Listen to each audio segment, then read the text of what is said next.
नमस्कार, GBN 24 news में आपका स्वागत है। आपके साथ मैं हूं राशि। आइए खबरों की ओर बढ़ेंगे।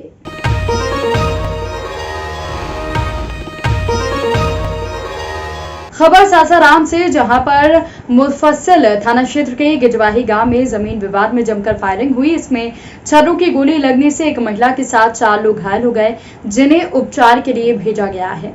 बताया जाता है कि गिजवाही में 28 बीघा जमीन को लेकर गांव में पिछले कई सालों से विवाद चल रहा है। पिछले साल भी इसी मामले को लेकर गोलाबारी हुई थी। इसमें कई लोग घायल हुए थे। इस बार फिर उसी जमीन को लेकर दोनों पक्ष आमने सामने हो गए और श्रीनिवास सिंह के पुत्र विशाल कुमार और उनकी पत्नी सरिता देवी के अलावा उपेंद्र सिंह का 18 साल का पुत्र अनमोल कुमार और 60 वर्षीय बुजुर्ग राजगृह सिंह को छर्रा की गोली लग गई। इससे सभी घायल हो गए। इसके अलावा मारपीट में 4 लोगों को चोटें आई हैं। गोली लगने के अलावा लाठी डंडों से घायलों में राजकुमार, बादल कुमार, यदुवंशी यादव, रामाकांत सिंह यादव शामिल हैं। गोली लगने से घायल सभी की स्थिति चिंता से बाहर बताई जा रही है। 30 मतलब पहले जमीनी विवाद था। हम लोग गाय दूहने के लिए पहाड़ी पर गए थे और हमारा परिवार को घेर कर मारने लगा।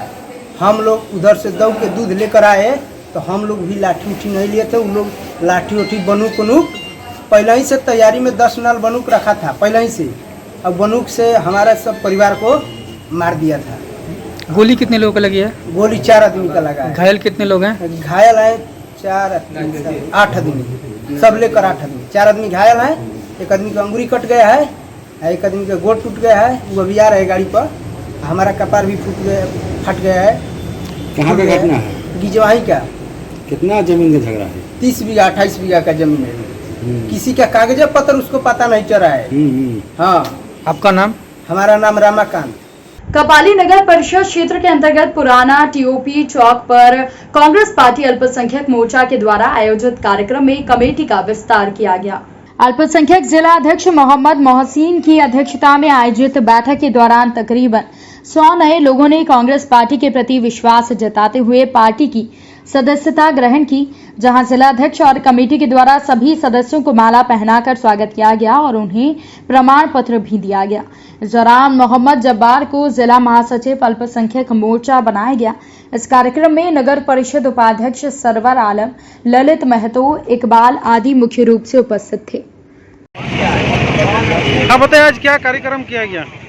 जिला कांग्रेस अल्पसंख्यक विभाग की ओर से आज एक बैठक रखी गई थी। इस बैठक में कांग्रेस पार्टी में करीब 100 लोग जुड़े हैं, जिसके मुख्य रूप से जब्बार बाबू, जिनको जिला महासचिव बनाया गया है, उनके नेतृत्व में 100 लड़कों का ज्वाइनिंग हुआ है कांग्रेस पार्टी में। और इस कार्य के लिए हम अपने जिला अध्यक्ष मोहम्मद मोहसिन जी को बधाई देते हैं और उनकी पूरी टीम को बधाई देते हैं कि जिस तरीके से उन्होंने पार्टी में लोगों को जोड़ने का काम किया है। लगातार उन्होंने पार्टी को मजबूत कर रहे हैं, लोगों को जोड़ रहे हैं, जिनके लिए हम उनको बधाई देते हैं और आगे भी वो इसी तरह कार्य करें, इनके लिए हम पूरी टीम को बधाई देते हैं। इटखोड़ी टोनाटान पंचायत के अंतर्गत माधोपुर में 3 दिन पहले तेज बारिश से पेड़ गिरने से 2 पंचायत के 4 गांव छोड़कर सभी गांवों में बिजली गुल हो गई और इस बिजली की गुल होने का कारण है पेड़ का गिरना।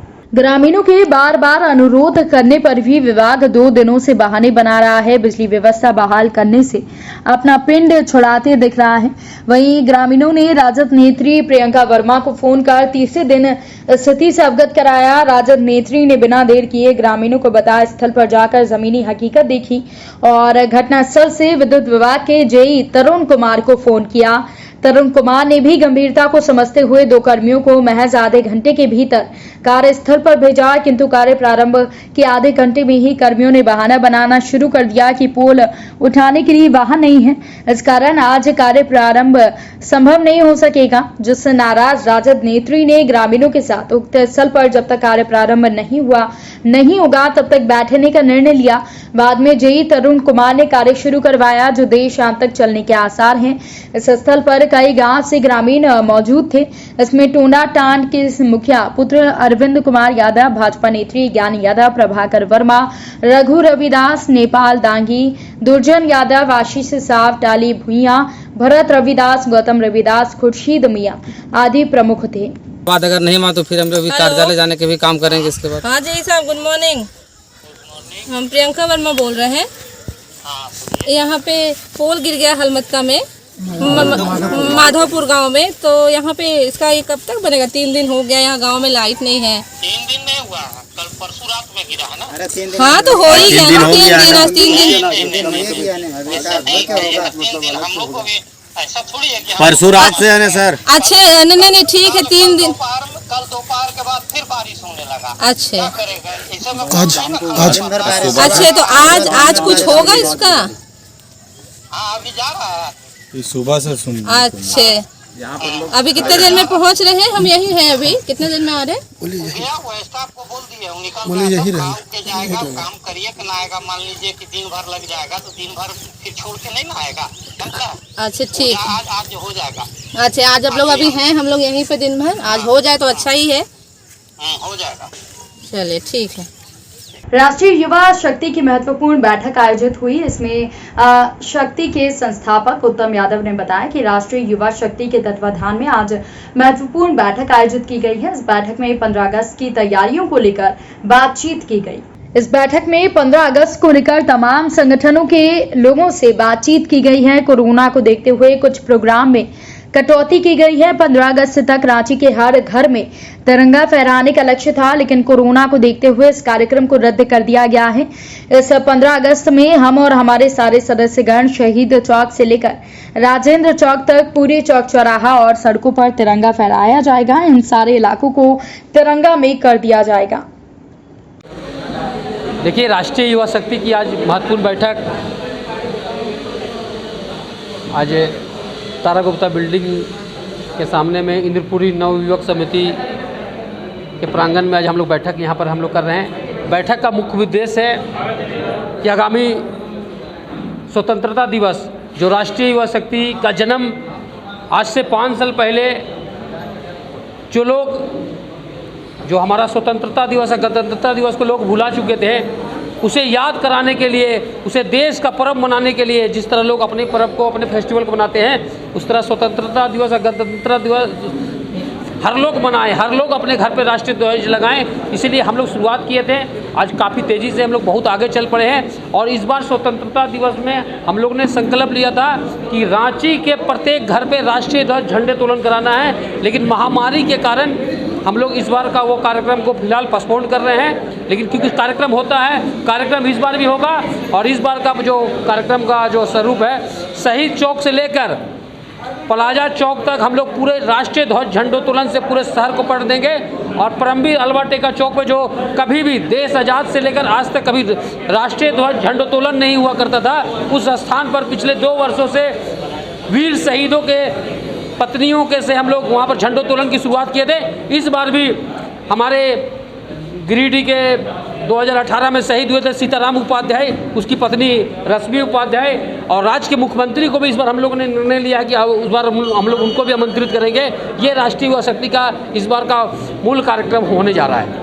सरायकेला कोल्हान के सबसे बड़े उद्यमी संगठन एशिया का अध्यक्ष पद के लिए चुनाव शनिवार को संपन्न हुआ। इसमें सपा अध्यक्ष पद के उम्मीदवार संतोष खेतान ने 261 मत प्राप्त कर ये विजयी हुए। शनिवार दोपहर 12:30 बजे से शुरू हुआ चुनाव शाम 4 बजे संपन्न हुआ, जहां वोटों की गिनती प्रारंभ की गई। एशिया के कुल 398 सदस्यों ने अध्यक्ष पद के लिए मतदान किया। इसमें कुल 394 वैध मतदान हुआ, जबकि 4 मतों को अवैध घोषित किया गया। चुनाव पर्यवेक्षक चतुर्भुज केडिया और सत्यनारायण खंडेलवाल की देखरेख में संपन्न हुए चुनाव में अध्यक्ष पद के उम्मीदवार संतोष खेतान ने 128 वोट से जीत हासिल की है। जीत दर्ज करने के बाद नए अध्यक्ष संतोष खेतान ने कहा कि यह जीत इनकी नहीं बल्कि पूरे एशिया परिवार की है।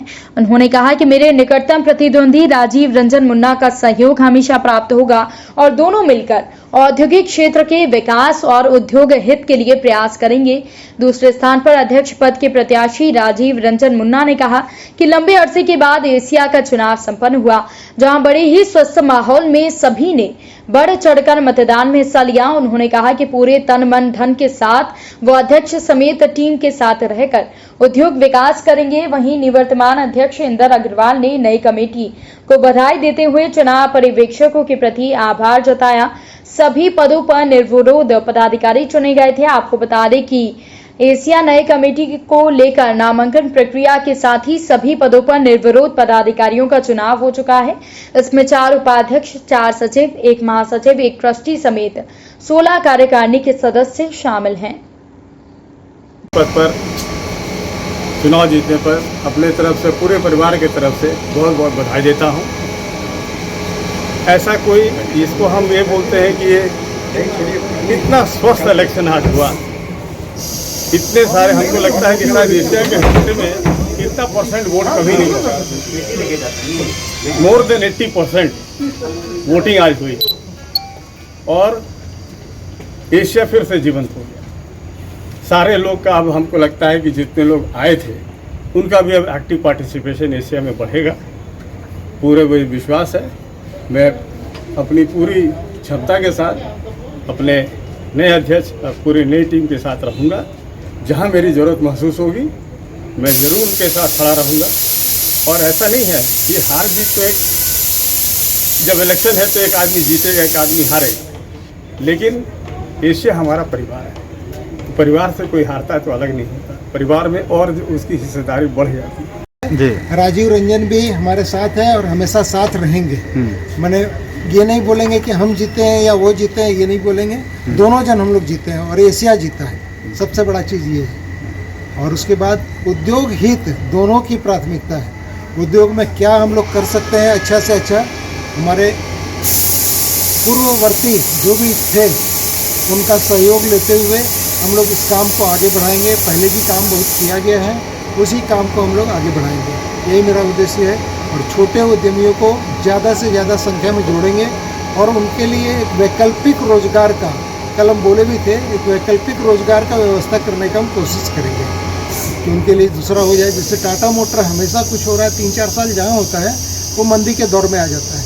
वो मंदी के दौर में उन लोगों के पास कुछ काम रहे तो वो चीज़ कम से कम, मतलब उन लोगों के लिए काम रहेगा तो वो अच्छे से ग्रो करेंगे, अपने परिवार को भी पालेंगे, अपने कामगारों को भी अपने साथ रखेंगे, पालेंगे, उनका परिवार भी पलेगा। ये मेरा उद्देश्य है। इस बुलेटिन में फिलहाल के लिए इतना ही। अपडेट्स के लिए आप बने रहिए GBN 24 न्यूज के साथ। नमस्कार।